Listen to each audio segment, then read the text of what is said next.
In this guide, I'm going to show you how you can go ahead and join the Discord server here in Oil Empire on Roblox. Before we do get into this guide, make sure to like the video and subscribe to the channel with all notifications on. It really does help the channel and lets us know that you want more content like this. We'd greatly appreciate it. And if at any point throughout this guide you had any questions, just ask them down in the comment section below and we could help you out further. I'm going to be doing my best to reply to every single comment down there. First things first, what you need to do is actually exit out of the game. Once you exit out of the game itself, go ahead and open up the game page and essentially just scroll down on this game page and you're going to see a bunch of different stuff on here. What you're looking for is these little social links.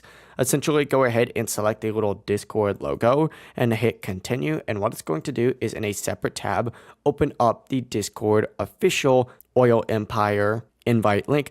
Simply hit accept invite. It's going to then redirect you and have you open up Discord. And once Discord opens up for you, you're going to see that you'll be in that Discord just like so. Just keep in mind you do need to go ahead and verify as well. But you could just say something like hi and you're good to go. But that is the entire process. If you guys had any questions, ask them down in the comment section below and we could help you out further. I'm going to be doing my best to reply to every single comment down there. Before we do leave this guide, make sure to like the video and subscribe to the channel with all notifications on. It really does help us out and lets us know that you want more content like this. We'd greatly appreciate it. Have a great rest of your day though. Peace.